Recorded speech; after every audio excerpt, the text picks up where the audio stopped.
real. This is a chance to, so many commentators out there or commentators, they keep repost or blast it out. So they go really viral this time. But my family, when they saw it, say, oh, that's another fake one, another one. There you go. Unlike the recent one that's out there, you're not sentenced to 10 years anywhere. You're sitting right there. Yeah. We want to thank you for joining us, Colby. Thank you for joining. He sat down on live television, looked dead into the camera, brought his attorney, and said the whole thing was fake. But here is the problem. Nobody asked about the employee. Not once. Not a single question in that entire interview about the man who worked inside that operation for years. The man who put his full name and face on camera in 2021, years before any AI deepfake existed, and made specific technical allegations about what was going into the pieces being sold to the biggest names in hip-hop. Johnny Dang built a $20 million empire selling diamonds to Travis Scott, Gucci Mane, 21 Savage, Beyoncé. This man's grills have been in more music videos than most artists have albums. He is the most recognizable jeweler in the entire history of hip-hop culture. He went from a flea market table in Houston making $100 a month to doing millions of dollars every single month. That story is real. That story deserves respect. But real empires do not fall from questions. They fall from unanswered questions that fester. And the question that has been sitting unanswered since 2021, the one that was not asked in that TV studio, the one that was not addressed in any of the defamation threats, the one that keeps getting buried under sympathetic narratives and celebrity relationships, is this. What exactly are people buying when they spend their money at Johnny Dang and Company?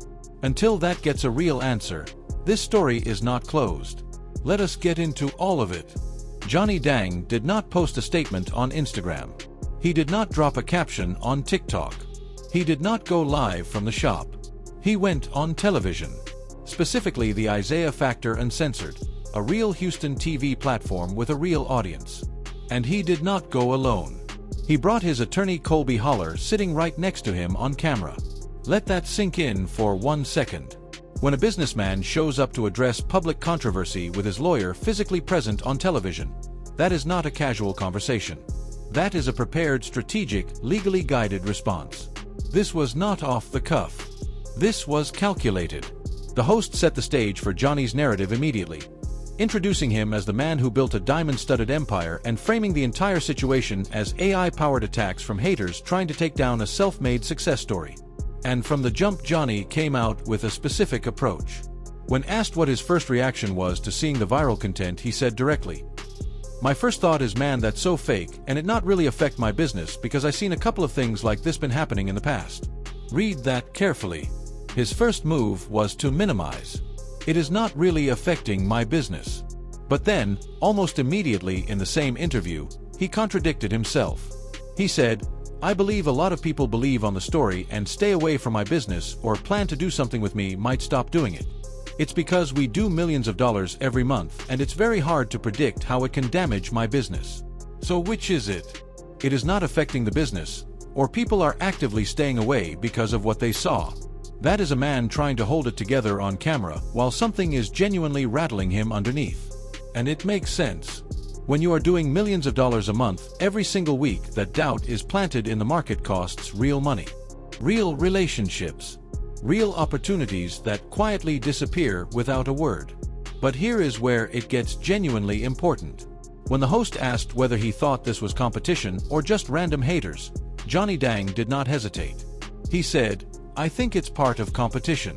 I believe it's competition." He said it twice. He was not guessing. He was pointing.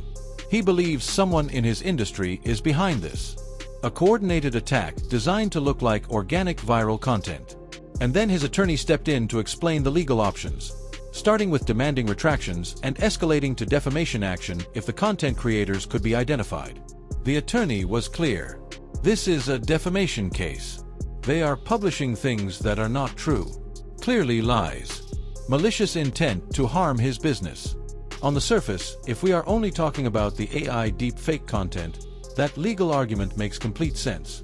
That is a real issue. That is legitimate. But here is the thing that nobody in that TV studio brought up. Here is the part that conveniently never came up in the whole conversation. What about Plug Geo? Before we go any further, you need to understand the full scope of what was said before any AI deepfake existed. Before any viral moment. Before any of this controversy went wide. Back in 2021, years before this deepfake wave, years before any trending topic, years before our video, a man named Plug Geo went on camera. Not with a mask. Not behind a burner account. Not anonymously. He put his full face and his government name on it. Plug Geo, real name Jose Mata, was not a customer with a bad review. He was not a competitor throwing shade from the outside. He was a former employee of Johnny Dang and Company. An actual inside man. Someone who worked inside that operation, handled the product, understood the process, and saw what was being sold and what it was being sold as. And what he alleged was specific. Technical. The kind of detail that does not come from someone who is just hating. It comes from someone who knows. He said Johnny Dang was using CVD diamonds instead of natural diamonds and charging customers natural diamond prices. Here is why that matters financially. And here is where it gets dangerous. CVD stands for chemical vapor deposition. It is the most widely used method for creating lab-grown diamonds today. A tiny diamond seed crystal is placed inside a vacuum chamber. A hydrocarbon gas, usually methane, is pumped in. Heat around 1800 degrees Fahrenheit breaks down that gas into carbon atoms. Those atoms bond to the seed layer by layer over weeks until a full diamond forms. The result, a stone that is chemically, physically, and optically identical to a natural diamond. Same hardness, same crystal structure, same brilliance, same sparkle. The naked eye cannot tell the difference. A standard diamond tester that most jewelers use cannot tell the difference. It takes specialized equipment, a specific type of spectrometer or UV fluorescence analysis, to definitively identify a CVD stone versus a natural one. And here is the financial reality that makes this allegation so serious. By the beginning of 2025, lab-grown diamonds had dropped in price by 74% compared to 2020. 74%. The technology to grow them has become so efficient that what once took weeks now takes hours. The machines themselves cost under $10,000. So think about what that means in the context of hip-hop jewelry. If a rapper is spending $300,000 on a diamond chain, money they worked for, tours they grinded through, deals they negotiated, and the stones in that chain are CVDs sold as naturals, that artist just lost hundreds of thousands of dollars in a handshake. The piece might still look incredible. It might still photograph beautifully. The blogs might still go crazy over it. But the moment they try to resell it or insure it for its stated value or pass it down, the real number shows up. And it is nowhere near what they paid. The FTC itself recognized this problem. Back in 2018, they started cracking down specifically on jewelers who were selling lab-grown diamonds without clearly disclosing them as lab-grown to customers. Because the potential for consumer fraud is not hypothetical. It is real. It is documented. And it has been happening across the industry. That is the allegation Plug Geo put his name on in 2021. And he did not stop there. He also claimed that he personally helped generate over $9 million in revenue for Johnny Dang and Company. $9 million. And that despite driving that kind of production, he was denied a meaningful raise. He was making $10 an hour with 2% commission. When he pushed for more, Dang offered him a $2 raise. What is a $2 raise going to do for me and my kids? So he walked. And when he walked, he talked. The escalation, the deepfake wave, and why it buried the real story. Now here is where it gets genuinely complicated. Because what happened next was real. And it matters. Over the past several weeks, social media got flooded. Not one or two posts from random accounts. A coordinated feeling wave. Videos, clips, dramatic captions. All pushing the same story. Johnny Dang arrested. Johnny Dang raided by police. Johnny Dang selling fake jewelry to the biggest names in hip-hop.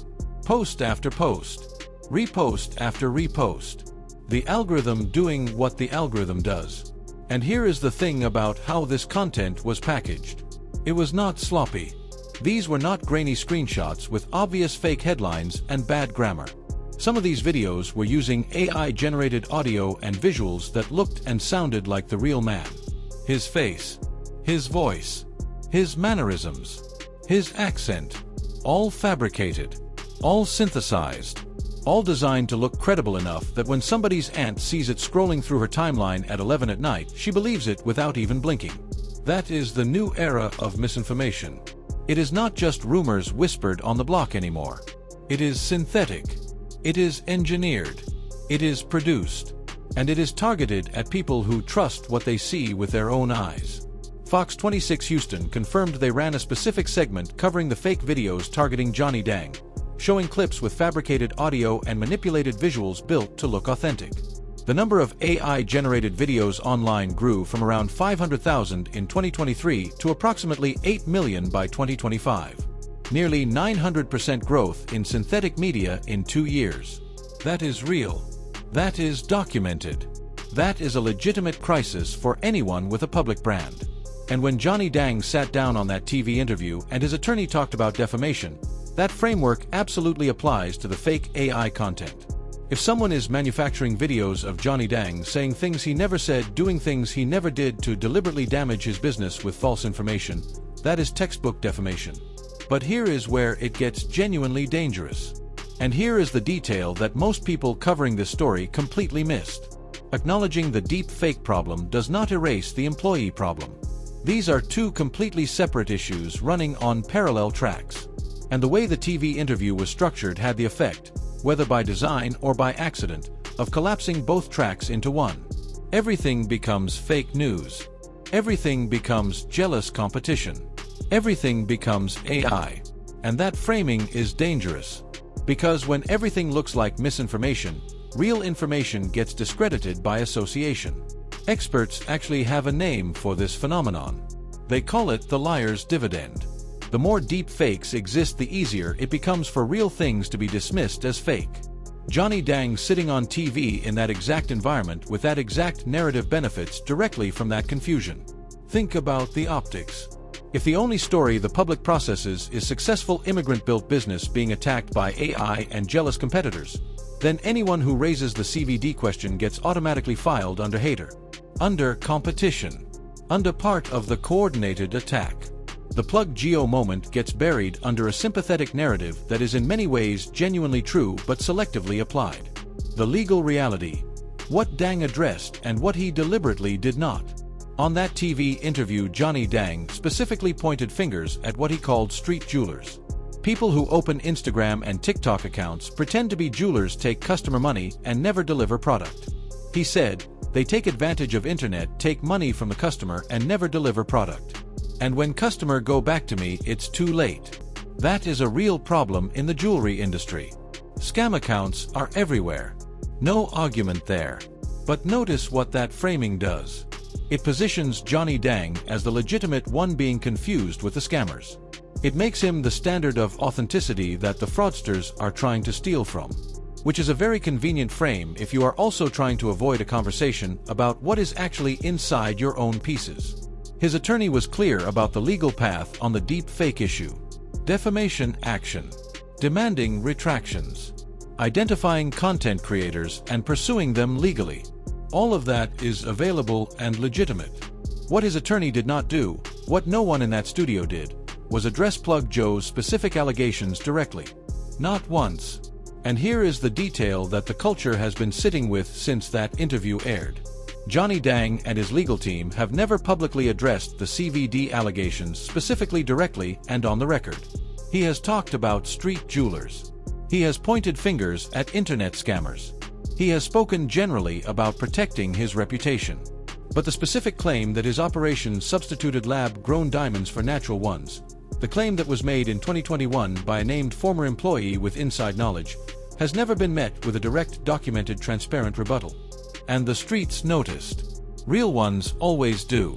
There is a fundamental difference between an anonymous social media post pushing a viral narrative and a named former employee making specific technical allegations on camera about the exact product being sold. One is content. The other is testimony. One is designed to go viral. The other is someone burning a bridge publicly because they feel the truth needs to come out. And the timing alone tells you something critical. Plug Geo came out in April 2021. That is years before this AI deepfake era. years before Johnny Dang became a trending topic for these kinds of allegations. There was no wave to ride in 2021. There was no viral moment to capitalize on. Plug Geo stepped forward in a completely different media environment, which means you cannot fold his allegations into the same coordinated AI smear campaign narrative that Johnny Dang laid out on TV. These are two separate things, and they deserve two separate direct responses. The bigger picture, what this controversy actually reveals about the industry. Step back and look at what this entire situation is exposing. Because this is bigger than Johnny Dang and Plug Geo. This is bigger than deep fakes and CVD diamonds. This is about a transparency problem that hip-hop's jewelry culture has been sitting on for years and nobody wants to say directly. Lil Durk has spoken on record about rappers getting sold fake jewelry. Multiple artists have publicly posted about getting pieces independently tested and being surprised by the results. The CVD versus natural diamond conversation is not a fringe conspiracy. It is an active, ongoing discussion inside the jewelry industry that the hip-hop world has been dancing around carefully because the names involved are too big and the relationships are too deep. What Plug Geo did in 2021 was put a specific name on a specific practice. He did not talk in generalities. He did not say jewelers out here are scamming. He said this specific operation was doing this specific thing. And instead of that moment triggering a real conversation about transparency and accountability in the industry, it got absorbed and buried by the weight of the man's reputation and his celebrity relationships and his compelling immigrant success story. Now in 2026, with AI deepfakes muddying the waters even further and a strategically produced TV appearance reinforcing the victimhood frame, that Plug Geo moment is getting buried again. Deeper this time. Under better production value. And that is exactly why this story matters beyond the drama. Because hip-hop artists are spending real money at these shops. Money they worked for. Tours they grinded through. Deals they negotiated and sacrificed for. And the entire system that governs those transactions runs on trust. Handshakes. Reputation. The assumption that the man behind the counter is telling the truth about what is going into the piece. There is no standardized verification process. There is no routine third-party certification for every stone and every grill. The whole ecosystem runs on relationships. And when those relationships are allegedly being exploited, when CVDs are allegedly being sold as naturals at natural prices, the person who loses is always the artist, not the jeweler. Chief Keef pulled up to a third-party store in California and ran a diamond tester on his Dang pieces after the controversy broke. Both pieces came back clean. Good result for Dang. But the fact that Chief Keef felt the need to verify publicly rather than privately, that choice said everything. The doubt had already crept in. And doubt at that level costs an empire. Lil Durk posted a survival guide for the culture without naming a single name. Pick one jeweler and stay locked in with them. Stop buying jewelry without knowing what you are getting into. I am done blaming rappers and athletes for getting played and am now pointing the finger at sellers who are moving product that does not match what the client paid for. The culture understood immediately what that was referencing. And coming from Lil Durk, it carried real weight. What happens next? The question that cannot be dodged forever. Johnny Dang's origin story is real and it is genuinely powerful. Arriving in America with nothing. Working a flea market table in Houston. Building a $20 million empire through skill and connections and relentless hustle. Becoming the most recognizable jeweler in hip-hop history. That story is not fabricated. That story deserves respect. And the AI deepfake situation targeting him is also real. That technology exists. It is being weaponized against public figures right now at a scale that is genuinely alarming. If someone is manufacturing videos of Johnny Dang saying things he never said, they deserve to face legal consequences. Both things can be true simultaneously. The deep fake attacks are real and the Plug Geo allegations deserve a direct response. But right now, 3 questions remain completely unanswered. Why has the specific CVD allegation made by a named former employee in 2021 never been addressed directly on record? Not deflected. Not folded into the AI narrative. Not handled through a defamation threat aimed at anonymous accounts. Addressed directly. By name. With documentation. If the diamonds in the pieces being sold as natural are in fact natural, Why not prove it? Not with a TV interview, not with a defamation threat, with transparency, with certification documentation, with independent testing, with a direct on-record response to Plug Joe's specific claims. And what does this controversy mean going forward for every artist who has spent serious money at any major jeweler without ever asking for certification papers? Because the conversation that Sauce Waka and Plug Geo started in 2026 is not going away. Chief Keef testing his pieces publicly was not the end of something. It was the beginning. Real empires do not fall from questions. They fall from unanswered questions that fester. And the biggest question, the one that has been sitting unanswered since 2021, is what exactly are people buying when they spend their money at Johnny Dang and Company? Until that gets a real answer, not a TV appearance with a lawyer, this story is not closed. Drop your thoughts in the comments right now. Do you believe Johnny Dang is purely a victim here? The AI, the competition, all of it? Or do you think what Plug Geo said in 2021 deserves a direct response that we still have not gotten? And what does this controversy mean for every artist who has spent their hard-earned money on pieces they never independently verified? Subscribe right now and hit the notification bell. If this situation moves into legal territory, civil suit certifications, or law enforcement involvement, this channel will have the full breakdown the same night it happens. Thanks for watching. If you had a good time, keep the adventure alive by clicking on one of the suggested videos on your screen right now for more amazing content.